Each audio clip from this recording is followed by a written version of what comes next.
Here that we were coming to San Francisco to talk with you because the last time we talked was in Los Angeles for Psycho 2, Right. which did very well for you. Yes, it did. Yeah, you got to be happy about that.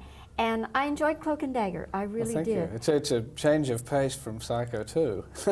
Indeed, indeed. And yet, I could see your fingerprints on this movie very definitely in the way the suspense was built and so forth. Well, yes, although it's what used to come under the heading thriller also, which is the sort of the action adventure, or in this case we're calling it a sort of a fantasy adventure. As I see it, it's a cross between something like North by Northwest and maybe Peter Pan. So it's got fantasy in it, which is something I haven't done before. I was thinking also that the challenge of this film, because two of the principals are children. Do you have a lot of experience working with children? No, but I have children, and so I suppose, yes, I have a lot of experience working with children. As for directing them, I found it very easy.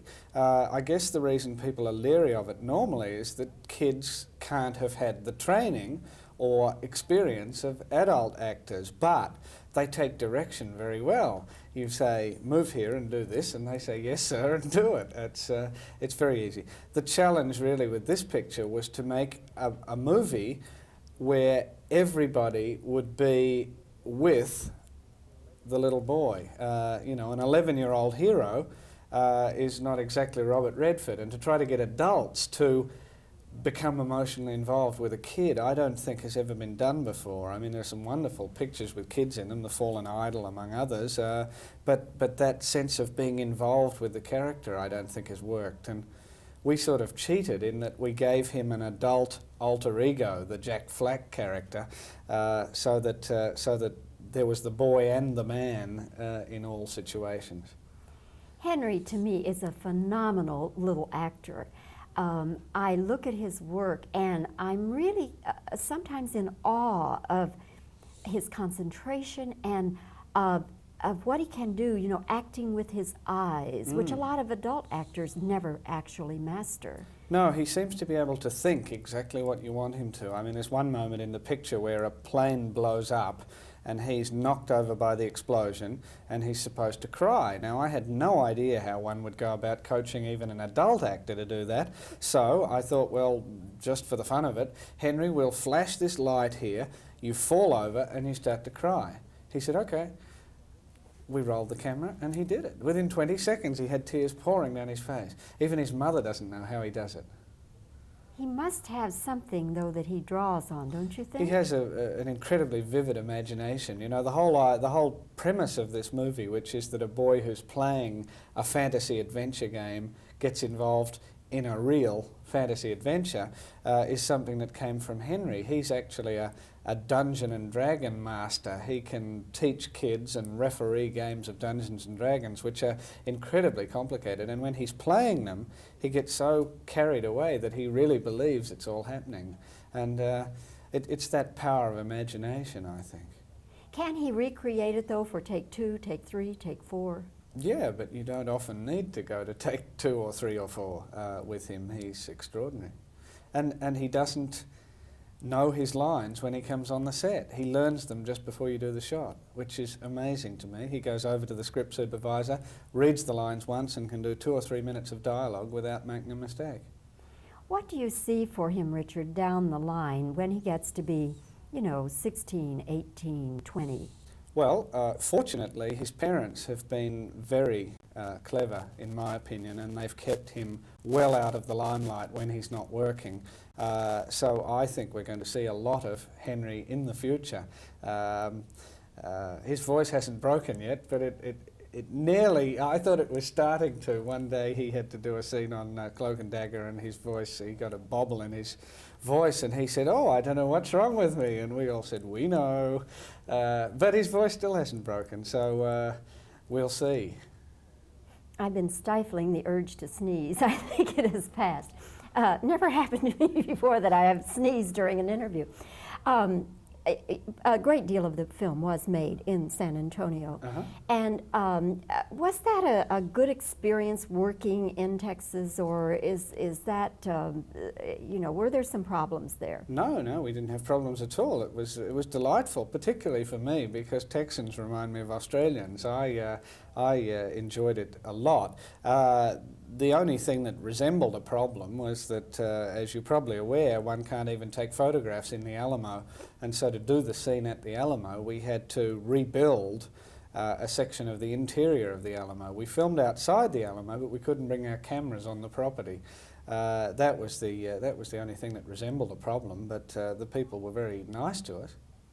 Why wouldn't they give a special dispensation? I don't know, we asked that, but apparently they'd had a film crew there years before who'd hammered lights into the wall. They were an Italian film crew, mind you, and the Italians have plenty of ruins, so I guess they don't give much thought to that sort of thing. But it didn't ultimately cause us a problem, and I don't think many people will know that we didn't really film in the Alamo. Oh, it matches very well. I certainly couldn't have told the difference. Do you have any feelings about films, whether you make them in Hollywood or in Texas or Australia, or any particular feelings? They're all the same. What's difficult is coming up with good ideas. The facilities in Hollywood are wonderful, of course, and the technical equipment that's at your disposal.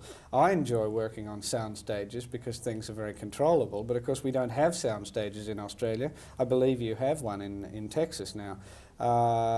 But I'm used to location filming, and it's fun to get out there with real people. We had thousands of people watching us all the time when we were shooting. Even the dark scenes at night where Henry's running along the river on his own, we had lots of people watching us.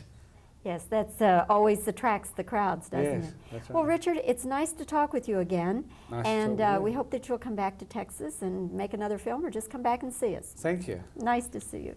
Thank you. Good interview. Very nice. Stop it. You want that one framing, or do you want me to push it? No, that's fine. Just that one will be fine. Sure. April. Speed. What was the principal challenge of doing this movie, Richard?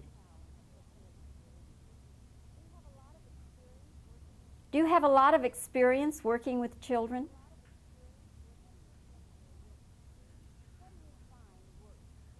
What do you find works in directing children? Henry is an incredible little actor. Does any particular scene come to mind when you think of working with him? Can he do that then for take 2, take 3, take 4?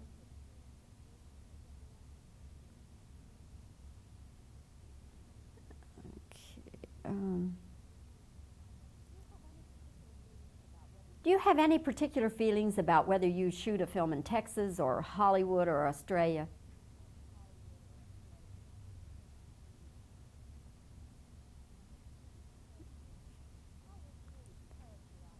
How would you characterize this film?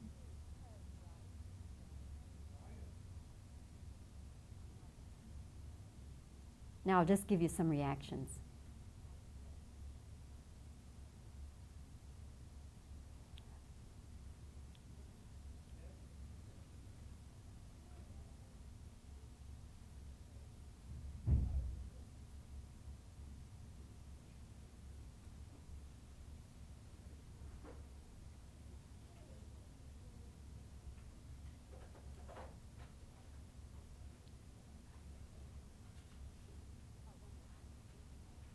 One more question I forgot. Are you still recording sound? Okay.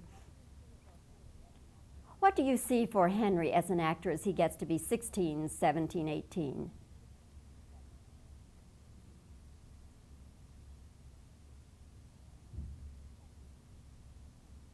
That should do it. Okay. Thank you.